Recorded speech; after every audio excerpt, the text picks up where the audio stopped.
Bonjour à toutes, bonjour à tous, comment allez-vous? Écoutez, je suis heureuse de vous retrouver avec ce vlog. J'avais très envie de vous retrouver avec ce type de format parce que je trouve ça assez sympa de pouvoir se retrouver entre nous, de papoter un peu, de se retrouver dans un petit cocon bien cosy, de pouvoir partager les dernières petites choses que j'avais envie de partager avec vous. J'espère que vous avez passé de belles fêtes, même si vous n'avez pas fêté les fêtes, que vous avez pu prendre des vacances, que vous avez pu passer quelques jours en famille, entre amis, avec vos proches, ou tout simplement que vous avez eu le temps de faire ce que vous aviez envie de faire. De mon côté, on a passé plein de jolis moments en famille, j'ai bien profité, je me suis un petit peu reposée. Alors, je suis maman d'une petite de 16 mois. Vous imaginez bien que les vacances ne sont plus les mêmes, ne sont plus aussi reposantes. Il n'y a plus de grasse mat, tout ça, c'est fini ça. Mais c'était très très cool.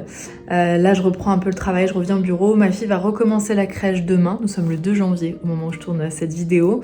Mon mec s'en occupe ce matin pour que je puisse aller un peu au bureau et vous tourner ce vlog-là et commencer à le monter. Je vous propose une vidéo qui, à mon avis, va se tourner en une seule et même journée. Je vais pas faire un vlog sur plusieurs jours, sinon je n'aurai pas le temps en fait de vous le monter pour dimanche prochain. De toute façon, comme ça fait pas mal de temps que je suis pas venue ici pour papoter, j'ai pas mal de choses à dire et une journée de tournage suffira amplement. J'ai profité de ces vacances pour me remettre un petit peu à jour niveau taf, rattraper le retard que j'avais et j'ai fait pas mal de tri, pas mal de rangements déjà chez moi. J'ai trié mon armoire, j'ai refait le ménage, j'ai trié, j'ai rangé, tout ça. Et pareil au bureau, j'ai fait quelques petits changements. Je vais vous montrer ça. Peut-être que vous vous souveniez, alors je suis désolée pour la lumière, c'est vraiment pas idéal. Donc mon canapé, toujours au même endroit. Attendez, on va remettre le coussin au bon endroit. Là pour le coup, j'ai pas changé grand chose, c'est les anciens cadres. Ma petite télé qui est toujours là. Là j'ai mis un puzzle en attendant. C'est un très joli puzzle que j'ai commandé. Il y avait une vente de choses, je vais vous montrer. J'ai fait un peu une razzia, enfin j'en ai acheté 4. Les prix étaient assez intéressants et je l'ai trouvé magnifique surtout. Donc là je l'ai mis là en attendant parce que ça fait une jolie affiche, mine de rien. Et en fait le gros changement, c'est mon bureau parce qu'avant mon bureau était face à ce mur-là, et en fait je me rendais compte que je ne m'y mettais pas du tout. C'était pas du tout un endroit dans lequel j'avais envie de me poser, alors que là il est à côté d'une fenêtre. Alors c'est, enfin je vois pas forcément par la fenêtre, j'ai pas une jolie vue quand je travaille, mais je m'y sens beaucoup mieux finalement. Je préfère vraiment me poser là maintenant. Donc toujours le même bureau, c'est un Tiptoe. Vous savez, si vous connaissez peut-être cette marque, c'est une marque qui vend des jolies planches, vous voyez. Avec des pieds. Alors vous pouvez acheter que les pieds, comme ça vous pouvez les accrocher sur n'importe quelle planche que vous avez déjà. C'est une super marque éco-responsable et j'adore ce bureau. Il y a des petits tiroirs, alors c'est vraiment des tout petits tiroirs, hein. Mais on y range, pour mon type de métier finalement c'est pas mal. Donc là vous voyez il y a un micro que j'utilise très peu pour l'instant, des piles, c'est un peu un tiroir. Je pense que je vais mettre pas mal de trucs un peu fourre-tout. Là, c'est des cahiers, c'est un peu tout ce qui va être papeterie, ce dont j'ai besoin. Là, j'ai mis, en attendant que je les utilise, des petites cartes que j'ai achetées. Ça, c'est une carte de Caro from Moonland, j'aime beaucoup son travail. Et là, c'est une carte que je viens de m'offrir aussi. Ça, c'est de Laura Travel Book. Et je me suis aussi acheté une petite planche de stickers. Donc, avant de pouvoir bien les afficher, eh bien, je les laisse là. Et j'aimerais bien me trouver un joli porte... je sais pas, un tableau pour les afficher, parce que j'aime bien l'idée aussi de pouvoir changer la déco rapidement et avec des cartes, des affiches, c'est assez sympa. Pendant le changement de saison, pendant le changement de mood, tout ça, et d'avoir une déco un petit peu automnale, ça peut être très sympa pendant l'automne, d'avoir une déco un peu hiver, sympa pendant l'hiver. Bref, vous avez compris le principe. Et alors là, je ne suis pas peu fière, je vous montre.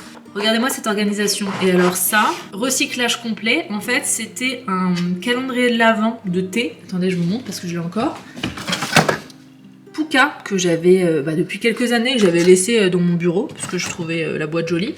Et en fait dedans il y avait cette petite boîte pour mettre les différents sachets de thé. Et en fait je me suis dit que si ça rentrait dans mon tiroir, c'était parfait pour organiser les différentes petites choses dont j'ai besoin. Et en fait ça colle parfaitement, genre vraiment parfaitement au tiroir, et je trouve ça hyper pratique. Donc là c'est mes batteries pour filmer, mes cartes mémoire. Ça c'est quelque chose, enfin c'est un petit c'est un petit truc à clipser sur l'appareil photo pour mettre sur un support. Ça c'est des adaptateurs, ça c'est un chargeur, batterie, etc. Et je trouve ça vachement pratique de l'avoir comme ça, plutôt que tout se balade et tout se mélange quand je ferme le tiroir. Mon ordi, j'ai décidé de vraiment beaucoup plus m'y mettre cette année, d'arrêter d'être sur mon ordinateur portable. L'ordinateur portable je le laisse à la maison en cas d'urgence, et quand je viens ici j'essaie de me mettre sur cet ordi parce que c'est quand même Enfin, il est quand même canon, c'est hyper agréable pour les yeux d'avoir un grand écran et même pour la posture en fait. Ça c'est un siège que j'avais acheté il y a pas mal de temps aussi sur Choose. Il y avait une vente privée et c'est la marque Bloom. J'aime bien, je trouve ça assez agréable. Là c'est un petit carnet voilà, qu'on m'avait donné sur moi une journée presse. Je me suis racheté un planeur, j'aime bien, pour organiser ma semaine. Un peu mes to-do list. Un bouquet que j'ai depuis pas mal de temps de la marque Florette que j'aime beaucoup. Un trépied que vous voyez là, c'est un trépied téléphone. Bon là j'ai récupéré un ancien gobelet pour mettre mes stylos. Là, c'est chaud. C'est mon mec qui avait fait encadrer ça, enfin qui avait fait dessiner ma fille et qui avait encadré ça. C'était pour ma première fête des mères. Trop mignon. Un petit miroir sur pattes que j'avais acheté il y a des années chez Zara Home. Et qui en fait est assez pratique quand je veux vérifier un make-up à la lumière du jour. Je le prends rapidement et je me mets comme ça face au miroir. Bon, et ça c'est mon tapis de souris, un ancien magazine, Happiness. Et en fait j'aime beaucoup ce petit coin bureau. Toujours le petit coin cuisine, alors pour le coup qui n'a pas changé depuis que j'habite là. Bon, les tiroirs sont plutôt vides, mais c'est très pratique d'avoir ça et pour se préparer à manger et pour filmer tout ce qui est recettes. Et alors là, voilà, c'est mon petit endroit de détente, je vous montre. Je suis en plein puzzle en ce moment, regardez comme il est beau. C'est un puzzle que ma belle famille m'a offert pour mes 33 ans en novembre. Et j'aime beaucoup celui-ci. J'adore les détails en fait. Regardez. Tous ces petits personnages qui font leurs courses pendant l'automne, J'adore. Là par contre j'arrive à la partie très difficile. C'est la partie avec tous les arbres. Donc ils n'ont pas exactement les mêmes teintes, heureusement. Mais ça va pas être simple. La partie du bas, je pense, c'était la plus facile, ouais. Et un 1000 pièces, quoi. 1000 pièces, c'est pas... Moi, c'est le maximum. Après, je pense que ça me saoule rapidement. 500, j'adore. 500, c'est plutôt rapide à faire. 1000, voilà. Faut pas que ça me prenne trop de temps non plus, parce que le but du puzzle, pour moi, c'est aussi de kiffer, quoi. C'est pas de me prendre la tête non plus. Je vous disais juste avant, en vous montrant le puzzle, que j'en avais acheté d'autres, donc je vais vous les présenter, parce qu'ils sont...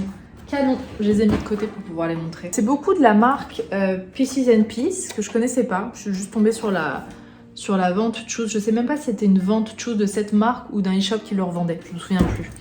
Regardez cette magnifique illustration. Je vais essayer de faire attention au reflet que vous puissiez bien voir. D'une jeune femme comme ça qui chill près de la piscine. J'adore. Ça c'est un 1000 pièces. J'en ai pris un autre plutôt hivernal. Pas facile avec le reflet. Je trouvais trop joli aussi. Un 500 pièces.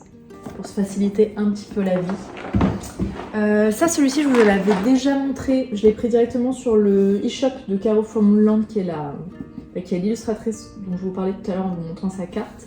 Je l'ai pas encore fait, celui-ci. 500 pièces. Et regardez comme il est beau aussi, celui-ci. Trop beau. 500 pièces.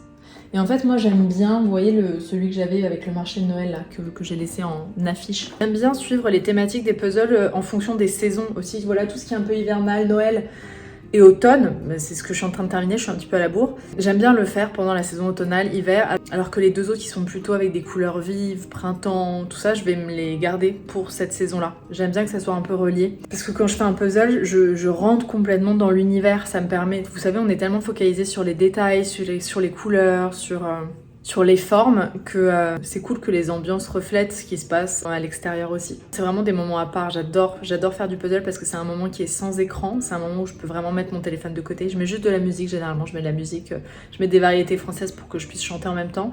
Et en même temps, c'est un moment où il y a tellement le vide, enfin j'arrive à peu près à faire le vide parce que je suis concentrée sur quelque chose. Et ben il y a pas mal de réflexions, d'idées qui me viennent, donc c'est pas du tout des moments à jeter, on va dire, pour le côté professionnel. Au contraire, j'en ai besoin parce que ça nourrit plein de choses pendant ces moments où je suis focalisée sur autre chose. Je sais pas si ça vous fait ça aussi, mais c'est pas dans les moments où je me pose devant un carnet en disant « Allez, je vais réfléchir à quelque chose » que ça marche. C'est généralement quand je me focalise sur autre chose, quand je me concentre sur quelque chose qui m'amuse.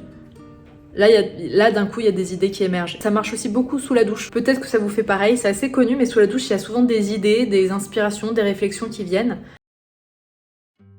Bon, la lumière est tellement merdique que j'ai mis la ring light juste derrière. Vous savez, la ring light, c'est la grande lumière en cercle comme ça qui permet d'éclairer de façon uniforme un visage. Très pratique quand on fait du tuto make-up. Qui dit année 2024 dit forcément bonne résolution, normalement, de base. Alors moi je suis vraiment pas fan des bonnes résolutions. Il y a un truc qui me fait pas rêver quoi. Dès que j'entends bonne résolution, ou dès que je me dis bah quelle bonne résolution tu fais, l'idée me fait pas kiffer, donc je vois pas à quoi ça sert. Par contre, j'aime bien poser des intentions, ce qui est à peu près équivalent, mais je pense que je préfère le mot intention, objectif, direction plutôt que bonne résolution. Je pense que je vous ferai une vidéo entièrement dédiée à ça pour vous dire un peu ce que moi j'ai décidé de changer entre guillemets dans ma vie. C'est des petites choses mais ça peut être sympa de partager ça avec vous parce que ça peut donner des astuces ou des idées d'intention à poser pour vous aussi. Donc je vais pas m'étaler sur le sujet, je pense que je vous en parlerai pas la semaine prochaine parce que la semaine prochaine j'aimerais vous parler de routine capillaire, plutôt la semaine d'après. Donc rendez-vous dans 2 semaines sur YouTube. Attendez, je vais prendre... Qu'est-ce que je m'étais noté? Parce que j'aime bien... Je fais des petits plans parfois pour mes vlogs, comme ça j'oublie pas ce dont j'ai envie de vous parler. Oui voilà, souvent nouvelle année dit bonne résolution. Et en ce moment, en tout cas c'est beaucoup ce que j'ai vu passer sur les réseaux sociaux cette année. Il y a pas mal de gens qui ont fait des bilans. Bilan 2023, qu'est-ce que je veux pour l'année 2024, etc., etc. Et je trouvais ça assez intéressant. Moi je me suis posée un soir aussi pour faire un petit bilan et pour poser les objectifs et les intentions de 2024. Surtout au niveau professionnel parce que des objectifs perso, pour le coup j'en ai pas. Non, en fait, j'en ai pas. J'ai des intentions, des trucs que j'ai envie de mettre en place dans ma vie, mais c'est pas des objectifs. Et pour le bilan, j'ai écouté un podcast de Daphné Moreau, dont vous m'avez pas mal parlé. Alors c'est drôle parce que Daphné Moreau, je connaissais pas son travail, et il y a plusieurs personnes qui me parlent d'elle quand même. Et c'est vrai que quand j'écoute son podcast, quand je vois à peu près ce qu'elle fait, je me dis, je comprends qu'on me parle d'elle parce qu'en fait, je pense qu'on est attirés, elle et moi, vraiment par les mêmes choses. Elle est plutôt axée mode, il me semble, Daphné Moreau. Mais elle a vraiment ce côté développement personnel et je peux comprendre qu'on rapproche un peu nos deux contenus. Donc je vais un peu plus me pencher sur ce qu'elle fait et j'ai commencé à écouter son podcast qui est assez récent je crois. Et c'est vrai que ça me parle, c'est très sympa. C'est du dev perso, mais c'est pas le dev perso que j'ai rejeté. Et ça d'ailleurs j'ai envie de vous en parler aussi. Pourquoi je vous disais ça? Oui parce qu'elle a fait un podcast justement sur des questions qu'on peut se poser pour faire le bilan de notre année. Peut-être que ça vous donne envie aussi. Je vous renverrai vers son article de blog, mais en gros, c'est si je devais résumer mon année en 3 mots, ce serait quoi? Mes 3 souvenirs favoris, qu'est-ce qui s'est moins bien passé, qu'est-ce qui s'est bien passé, quelles leçons j'ai apprises en 2023, quelles étaient mes habitudes en 2023, qu'est-ce qui m'a servi, qu'est-ce qui m'a pas servi, qu'est-ce que j'ai appris sur moi-même, etc. etc. Et ensuite, il y avait toute une section préparée 2024. Donc le mot de l'année, ça c'est vraiment l'intention, le but, la direction qu'on va donner à notre année. Qu'est-ce que je veux commencer à faire, qu'est-ce que je veux arrêter de faire, quels sont mes objectifs, dans quoi j'ai envie d'investir mon temps, etc., etc. Donc on va dire que c'est des questions qui oscillent entre développement personnel et en même temps trucs assez concrets. Donc ça, je vous renverrai vers son article de blog, c'était assez sympa. Et il y a aussi quelqu'un qui m'a conseillé via Threads, qui est le nouveau réseau social d'Instagram, c'est plutôt le Twitter d'Instagram. C'est Instagram mais sans image, c'est plutôt juste... du partage de texte en fait, c'est ce qu'on appelle du mini-blogging, du micro-blogging, donc c'est partager une pensée, partager une réflexion, partager une info, voilà. Et alors à la base j'étais la première à dire ah non je ne vais surtout pas me mettre sur encore un nouveau réseau social parce que déjà TikTok j'y suis pas et que c'était celui sur lequel il fallait un peu miser, mais j'y suis allée quand même par curiosité et figurez-vous que je me suis complètement fait prendre au jeu. En fait, c'est très très addictif. Alors pour les personnes qui essaient de réduire un peu le temps d'écran, pas idéal. Alors, est-ce que c'est addictif pour tout le monde ou est-ce que c'est addictif quand on est créateur de contenu? Je sais pas. Mais je trouve ça très intéressant de pouvoir partager de l'info et du texte sans se soucier de l'image. Et c'était un peu le problème entre guillemets d'Instagram. Instagram c'est magnifique. À la base c'est un réseau d'images, c'est fait pour partager du beau, en tout cas de l'image, du visuel. Et parfois les infos passaient un peu à la trappe. Et là c'est un peu le contraire. Alors qu'Instagram, parfois, quand on veut diffuser une info qui sera vue, il faut mettre un selfie, il faut se montrer en story, etc. Là, c'est pas le cas. Donc je trouve ça assez intéressant. Après, c'est aussi s'éparpiller que d'aller aussi un peu là-dessus, mais j'aime bien. Vous pouvez aller me suivre si vous voulez. Je mets des petites réflexions de temps en temps. Alors après, ça emmène aussi un autre questionnement. C'est un peu ce que je disais. Je dis, mais en fait, c'est pourquoi on met quelque chose sur Threads et pas sur... en story, pourquoi on n'en fait pas un post, etc. Et donc il y a quelques personnes qui m'ont répondu en disant, il y a ce côté spontané, ce côté... on partage un truc qu'on pense à un moment T, et c'est ce que je répondais à cette personne, je dis oui, et je trouve ça génial le côté spontané, mais il y a aussi ce truc de est-ce que c'est pas le problème aussi des réseaux sociaux qu'on n'apprend plus à réfléchir et on n'apprend plus à construire une réflexion et à la travailler dans le temps avant de la sortir, avant de la proposer au monde. Est-ce que c'est pas un peu le problème actuel, entre autres, hein, parce que c'est pas que le seul problème actuel, mais est-ce que c'est pas un problème finalement qu'on se sente obligé de partager toutes nos réflexions en direct? Parce que parfois ce qu'on pense à un moment T est une énorme connerie, et ça serait bien de tourner cette fois sa langue dans sa bouche, par exemple, avant de dire quelque chose, ou peut-être de prendre le temps de mûrir, de le réfléchir, etc. Et c'est un peu le problème de ce type de réseau. Bon, après, ça dépend évidemment comment on l'utilise. Moi, je suis pas du style à balancer n'importe quoi tout le temps. Dès que je le pense, en tout cas, je prends vraiment le temps de réflexion. Mais voilà, c'était une petite réflexion. Bref.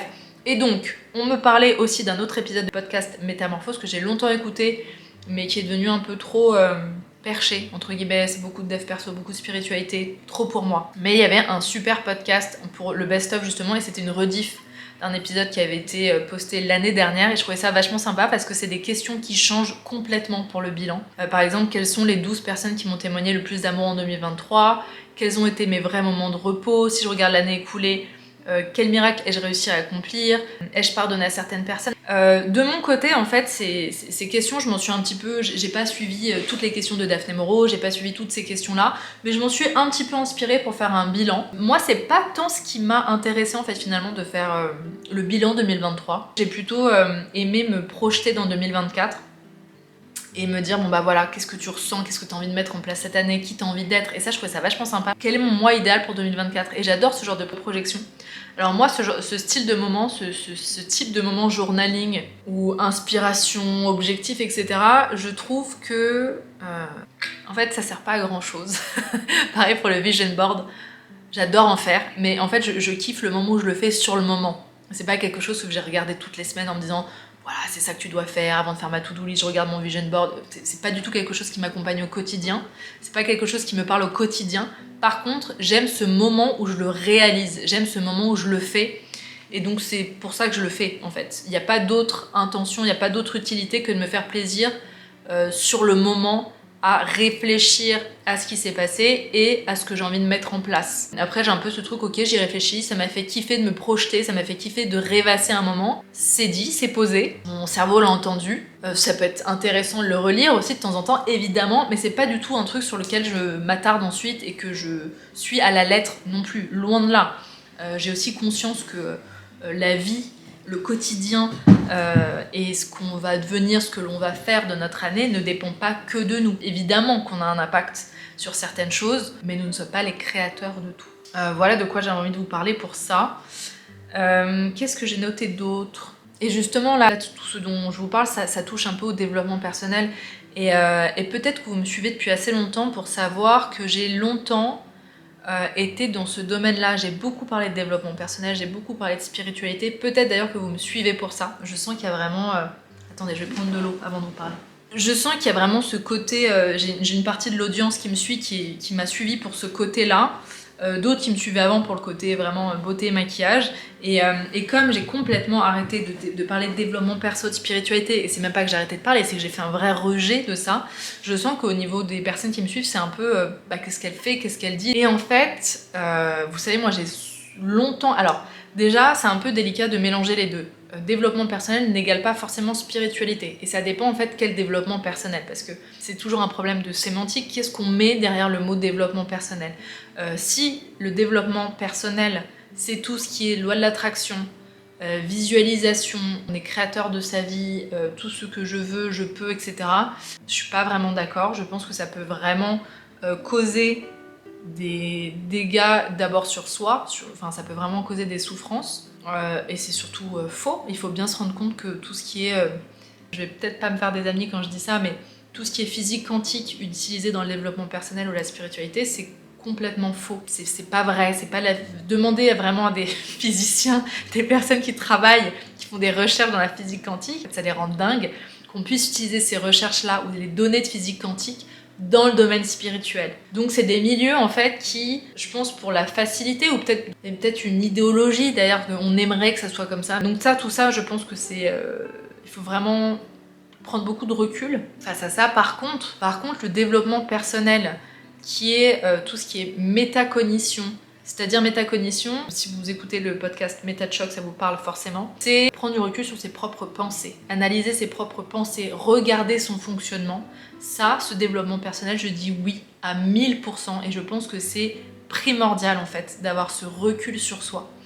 Et cette métacognition, elle peut aussi entraîner vers tout ce qui est connaissance de son cerveau, de ses biais en fait, parce qu'en fait notre cerveau est blindé et rempli de biais. Il faut arrêter de se faire confiance. Et c'est ça ce que je peux reprocher à certains développements perso New Age ou à la spiritualité New Age, parce que pareil, moi j'ai absolument rien contre la spiritualité, j'ai une spiritualité, je suis pas 100% terre à terre, j'ai une forme de foi, de croyance en quelque chose, mais ça m'est propre et je ne pense pas une seconde détenir la vérité et dire que c'est comme ça que ça se passe et c'est comme ça, c'est vraiment une question de croyance et basta en fait. Et en fait, qu'est-ce que j'étais en train de vous dire? Oui voilà, ce qui peut me déranger là-dedans, dans tous ces domaines-là, c'est qu'on va dire aux gens, on va nous dire qu'il faut absolument suivre son intuition. Et en fait, je trouve que ça peut même être grave de dire ça parce que, au contraire, je pense qu'il faut inculquer aux gens à avoir un esprit qui est plus critique, à utiliser sa logique, à utiliser sa raison et pas forcément son intuition, parce que l'intuition, c'est pas cuicui les oiseaux, tout est beau, tout est rose, mon cœur sait ce qui est mieux pour moi, etc. L'intuition, elle vient de plein de choses, surtout dans ce monde où tout est facilement truqué dans les images, sur les réseaux sociaux. Il faut absolument avoir un esprit critique, il faut absolument avoir un cerveau qui réfléchit, qui ne se laisse pas berner. Et pour ça, il faut connaître les biais, il faut connaître les tendances du cerveau qui sont des tendances naturelles et qui ne nous rendent pas forcément service. Et pour ça, je vous avais parlé de ça il y a très longtemps, le livre de Albert Moukaïber qui s'appelle « Votre cerveau vous joue des tours » qui est extraordinaire pour ça. Super livre pour rentrer là-dedans, pour vous donner une idée très concrète pourquoi il ne faut pas forcément se faire confiance. Pensons aux illusions d'optique en fait. Là vous voyez par exemple, si on fait confiance à notre cerveau, on aurait tendance à dire que la ligne du haut est plus courte que celle du bas, alors qu'en fait ces deux lignes font exactement la même longueur. C'est juste la direction des flèches situées au bout de ces lignes-là qui fait qu'on a l'impression qu'elles sont de tailles différentes. Autre illusion assez dingue, cette danseuse, il y a 20% des personnes qui vont avoir l'impression que ses jambes vont dans le sens contraire aux aiguilles d'une montre, 80% vers le contraire, moi c'est le cas, je vois complètement le contraire, et alors qu'en fait, regardez, on peut la voir danser dans les deux sens finalement. Tout n'est qu'une question de cerveau. Si on se faisait confiance, on se laisserait complètement berner. Nous, on sait que c'est des illusions d'optique, mais c'est un peu pareil dans la vraie vie, il y a des illusions partout. Et je trouve que le développement personnel qui est intéressant, c'est celui qui est de prendre beaucoup de recul sur nos pensées, sur ce que l'on est, sur nos fonctionnements déjà en tant qu'être humain, les fonctionnements de notre cerveau, et après les fonctionnements que l'on a chacun avec notre propre histoire. J'ai une histoire particulière, de par mon éducation, de par ma famille, de par ce qui m'est arrivé dans la vie, etc. Donc je sais que ma vision du monde va forcément être changée à cause de ça. Le développement personnel que j'aime, et que je pense être le bon, entre guillemets, c'est celui qui va pouvoir prendre du recul là-dessus et ne pas me laisser berner par ça. Donc peut-être que je vous en parlerai un peu plus. Vous savez, j'ai eu un moment où j'ai eu tellement un rejet de tout ça parce que moi j'ai quand même grandi là-dedans, dans ces croyances New Age, spirituelles, etc. Moi qui ai vécu à Copenhague, donc sur une île de Thaïlande, très très entourée de personnes à fond là-dedans, avec toutes les dérives qui vont avec, j'ai vu à quel point on pouvait tous se leurrer, à quel point chacun faisait ce qu'il voulait sous prétexte de spiritualité ou de dev perso, de je sais pas quoi. Et j'ai vu aussi tout simplement, j'ai vu ma vie, j'ai vu est-ce que j'étais vraiment plus heureuse en étant là-dedans, est-ce que vraiment ce que je lis dans le livre et que j'aime comme idée, est-ce qu'elle s'applique vraiment? Parce qu'il y a parfois ça, parfois on accroche une idée, parce qu'on adore cette idée, on aimerait que ça soit vrai, on aimerait que ça existe, donc on s'accroche à cette idée, mais est-ce que vraiment, est-ce qu'elle est vraie en fait, est-ce qu'elle s'applique? Bah pas toujours. Et donc ce livre, entre autres, m'avait vachement parlé. Votre cerveau vous joue des tours de Albert Moukaïber. C'est un neuroscientifique qui est passionnant. Et allez voir toutes ces vidéos sur internet. Il est intervenu sur des chaînes, en conférences, et il est passionnant parce qu'il est passionné et il a un langage extrêmement simple. On comprend tout ce qu'il dit. Il donne des exemples extrêmement concrets. Moi j'adore ce mec-là, j'adorais le rencontrer. Je pense que je pourrais parler des heures avec lui et ce livre est absolument génial. Et justement, pour parler de lui, c'est drôle, ça fait une bonne transition. Il y a 2 jours, j'ai suivi un de ses cours sur le site Traverse. Vous savez, Traverse, c'était l'école de créativité de My Little Paris. Alors, je vous en parle pas trop parce qu'en fait, finalement, le site va fermer. Enfin, il est en train de fermer, malheureusement. J'ai découvert ça J'ai peut-être découvert ça cet été, je crois, et j'ai eu un immense coup de cœur pour ce site. J'avais pris l'abonnement et j'ai appris là en décembre, ils ont envoyé une newsletter disant que le site fermait parce que c'est un secteur qui est compliqué en France, la formation en fait. Quand il n'y a pas des aides à la formation, tout ce qui est cours en ligne, ça ne passionne pas tout le monde. Alors moi ça me paraît dingue parce que je suis passionnée de ça et je pourrais passer ma vie à apprendre des nouvelles choses. Bref, il y avait justement, je suis remontée dans les archives donc il y a quelques années, et il y avait deux interventions d'Albert Moukaïber. Un sur justement le cerveau et la créativité, donc c'était très intéressant justement sur les biais. Et aussi la deuxième intervention c'était Fail Camp, toute une intervention sur la notion d'échec. Et je trouvais ça trop intéressant parce que c'est quelque chose qui me parle beaucoup. Je sais que Charles Pépin, qui est un philosophe, a fait un livre qui s'appelle Les Vertus de l'échec, que je n'ai pas lu mais que j'aimerais bien lire d'ailleurs, il faut que je me le prenne. Et justement Albert Moukaïber expliquait tout ça, à quel point la notion d'échec est une donnée de notre cerveau, beaucoup, et à quel point l'échec n'est pas aussi problématique qu'on peut le penser dans notre société. J'aimais bien parce qu'il commençait aussi cette intervention en disant bon, on va pas se mentir, bien sûr que quand on échoue, quand on rate quelque chose, c'est de la merde, c'est nul, et c'est normal de sentir que c'est nul. Il s'agit pas tout de suite de philosopher en disant oui mais ça va m'apprendre quelque chose, c'est génial pour la suite et tout. Quand on échoue quelque part, c'est normal d'avoir cette émotion qui est désagréable, normal, acceptons ça déjà. Et ensuite, il prenait du recul grâce aux études qui ont été faites sur le cerveau, sur comment on voit les choses. Et en fait, la notion d'échec, soit c'est un échec que l'on provoque nous-mêmes dans le sens où on se dit que c'est un échec parce qu'on a décidé que c'était un échec. Il donne un exemple tout bête. Si je me suis dit que j'allais faire du sport 2 fois par semaine et qu'à la fin du mois, j'en ai fait qu'1 fois par semaine, je considère que c'est un échec. Mais est-ce que c'est vraiment un échec ou est-ce que c'est juste parce que j'avais dit 2 fois par semaine et que j'y suis allée qu'1 fois, mais finalement du coup, le critère d'échec ne dépend que de moi. Est-ce que c'est autant un échec d'y être allé 1 fois par semaine plutôt que 0 ? Comment ça se fait que ça entre dans la même catégorie échec alors que c'est pas du tout le même niveau que si j'y étais jamais allée, par exemple ? Donc il y a ça. Il y a ce truc de c'est souvent des choses qu'on s'impose nous-mêmes. Il y a aussi la notion de temps. Est-ce que c'est un échec parce que je me suis donné un laps de temps trop court ? Bah là, j'ai pas réussi à faire ça en 2 semaines. Ok, mais ça se trouve, si je m'étais laissé 2 mois, là, j'y serais arrivée. Donc très intéressant aussi. Et après, il expliquait aussi comment on peut voir l'échec, qui est finalement une façon d'apprendre. Et je sais plus qui disait ça. Je vais pas pouvoir vous citer la personne qui disait ça, mais j'adore cette citation. Soit je réussis, soit j'apprends. Et c'est ça, en fait, quand on échoue quelque part, plutôt de se dire « Ah, bah, c'est de la merde, c'est nul », parce qu'en fait, si on voit l'échec comme ça va nous mettre dans un mindset qui est perdant. Je vais y arriver. Le fait de se dégrader, mais c'est pas ça, mais c'est oui de se dire bon bah voilà, je suis nulle. Et ben plus on se dit je suis nulle, moins il y a de chances quand même qu'on arrive à réussir quelque chose. Et donc de se dire bon bah là je suis en train d'apprendre quelque chose, ça me servira. Et j'aime bien cette idée-là. Je pense qu'avec du recul, quand on réfléchit à notre vie, les échecs, en tout cas ce que nous on va appeler échec, n'en est pas en fait. Parce que ça nous a appris quelque chose, parce qu'on a pu modifier ensuite notre comportement, on a pu peut-être apprendre de façon plus consolidée certaines choses. Peut-être que on s'est rendu compte que c'était peut-être pour le meilleur après, qu'il y avait peut-être une meilleure opportunité. Et aussi se rendre compte que voilà, parfois ce qu'on met derrière la notion d'échec n'en est vraiment pas. Et je me souviens d'un post que j'avais fait à l'époque, ça c'est un truc qui ça me fait toujours bizarre, et pourtant je serais la première à pouvoir dire la même chose. Mais par exemple, il y a des domaines dans lesquels on peut pas parler d'échec en fait. Quand on parle par exemple d'amour, de relations amoureuses, comment on peut dire qu'un mariage qui s'arrête est un échec ? C'est pas parce que on n'a pas passé toute sa vie avec quelqu'un que c'est un échec. Si on a été heureux 5 ans, 6 ans, 10 ans, 15 ans, bon que c'est plus le cas après parce qu'on a changé, peut-être parce qu'on n'a plus les mêmes envies, parce qu'on a rencontré quelqu'un d'autre, qu'importe. Qu'est-ce qui va dire que c'est un échec à part notre cerveau ? C'est pas un échec, on a été heureux pendant 5, 10, 15 ans, c'est déjà génial en fait, vous voyez ? Donc c'est aussi comment on peut changer notre vision de quelque chose. Et il s'agit pas de se leurrer, c'est pas le but, c'est de se dire tiens là c'est en fait un critère qui n'est pas réel, qui n'est pas tangible. C'est quelque chose que mon cerveau, que la société, que notre culture a dit que c'était un échec. Mais on peut complètement changer la vision qu'on a.